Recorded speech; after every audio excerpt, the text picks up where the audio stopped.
Welcome to another episode of China Update, where I provide you guys with the most up-to-date political, economic and geostrategic analysis on the world's number 2 economy.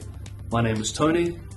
Let's jump in. Okay, happy Thursday everybody. Before we move into the main developments, yesterday, Wednesday afternoon, an open pit coal mine in northern China's Inner Mongolia collapsed, killing several and trapping over 50 miners. Rescue operations are underway with over 300 rescue workers dispatched to the scene. According to state-run Xinhua, General Secretary Xi Jinping has called for all-out efforts to save the miners and has ordered a probe into the accident. China's coal-rich Inner Mongolia has long had issues and scandals surrounding health and safety in the mining industry. On Wednesday, China's top diplomat, Wang met with Russian leader Vladimir Putin and other Russian officials in an exchange which suggests that the two powers are still as tight as ever and that Beijing has not changed its Russia policy generally or Ukraine policy specifically. Chinese state-run Xinhua trumpeted that, quote, China-Russia relations enjoy a solid political, economic and cultural foundation, as well as calmness and sobriety from reviewing past experiences, end quote. For his part, Wang is reported to have expressed during the meeting, according to the official readout, quote, China and Russia jointly support a multipolar world and greater democracy in international relations, end quote. A common statement we hear from Beijing when its Russia policy is discussed. Wang added that China is, quote, willing to work with Russia to maintain strategic resolve, deepen political trust, strengthen strategic coordination, expand practical cooperation, and safeguard the legitimate interests of both countries, in order for the two countries to play a constructive role in promoting world peace and development, end quote. Of course, this meeting comes just a few days after US Secretary of State Blinken met with Wang in Germany, where the US sternly warned Beijing against supplying Russia with lethal weapons to support its war in Ukraine. We remember that Chinese state media pushed back, rhetorically at least, against the US warning, expressing that it did not accept, quote, being dictated to regarding our foreign policy, end quote. And with the foreign ministry adding, quote, we urge NATO to quit groundless speculation and smears against China on the Ukraine issue, end quote. Beijing has also maintained that it has its own plan to achieve peace in Ukraine. Indeed, this is what PRC Foreign Ministry spokesperson Wang said earlier this week, quote, China's position on the Ukraine issue is consistent and clear. We will continue to stand firmly on the side of dialogue and peace. As we have shared with you, China will release a position document on seeking political settlement of the Ukraine crisis, end quote. However, on Wednesday, a Russian Foreign Ministry spokesperson stated that in Wang Yi's meeting with Russian Foreign Minister Sergei Lavrov, Wang did not bring up a plan to resolve the conflict, expressing, quote, the Chinese partners briefed us on their views on the root causes of the Ukrainian crisis, as well as approaches to its political settlement. There was no talk of any separate plan, end quote. This could give Beijing more difficulties in its diplomatic efforts with the Europeans. Meanwhile, the US is having its own meetings this week, these ones with Taiwan officials. On Tuesday, several US senior officials from the White House and State and Defense Departments met with a group led by Taiwan Foreign Minister Joseph Wu and National Security Council Secretary General Wellington Koo. The meetings were held at the Washington headquarters of the American Institute in Taiwan. Representative Mike Gallagher also just concluded a quiet trip to Taiwan. Speaking to US media on Monday after his return, the US lawmaker expressed, quote, almost every Taiwanese official I met with mentioned the Russian invasion of Ukraine as a wake-up call, end quote, adding that some Taiwanese officials have become frustrated by delays in weapons shipments. Gallagher also wrote an op-ed this week in the US-based Wall Street Journal titled, Stand Up to China's Bullying and Defend Taiwan.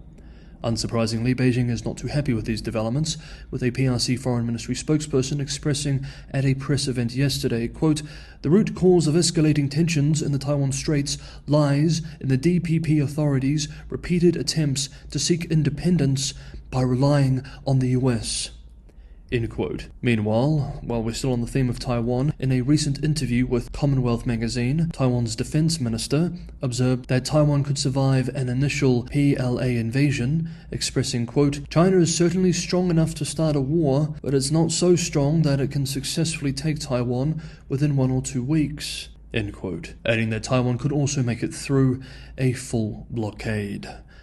Okay, next up we have 2 more important developments to cover. If you guys are enjoying today's episode of China Update, don't forget to hit that like button. It's a huge help. And as always, anyone who can go that extra mile and help keep the channel sustainable, Patreon and Buy Me a Coffee links are in the description below. Thank you so much, everybody, for the ongoing support. Next up is Hong Kong looking to become a crypto hub.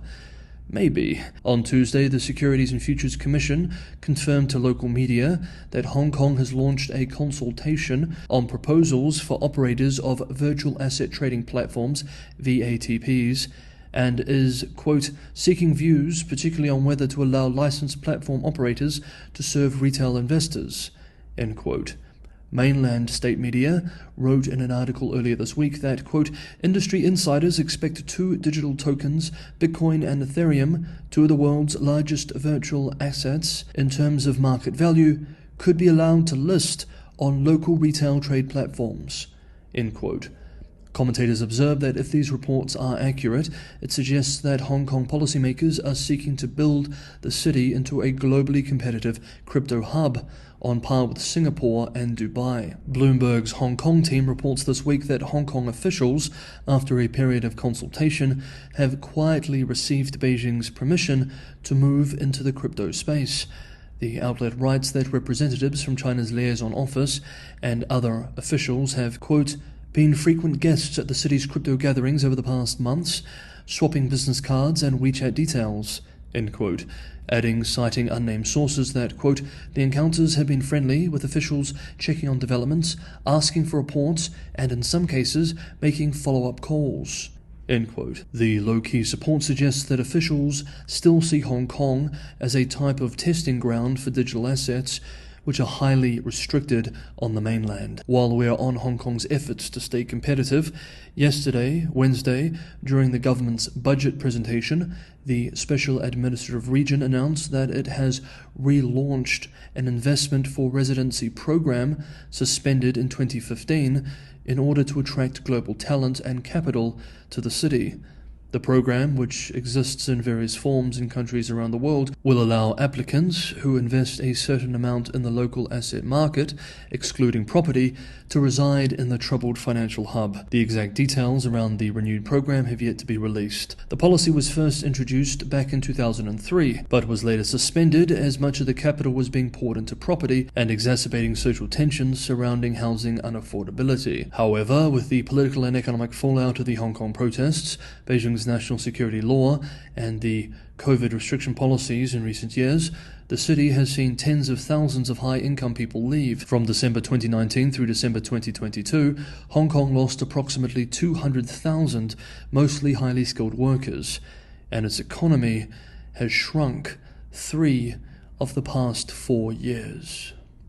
And finally, for today's episode, on Tuesday, General Secretary Xi Jinping chaired a Politburo study session on, quote, basic research for self-reliance in science and technology, end quote. This idea of self-reliance in technology and the economy has been a leading political phrase from Xi for at least the last few years, and the goals set out in this latest Politburo study session appear to be the most ambitious to date.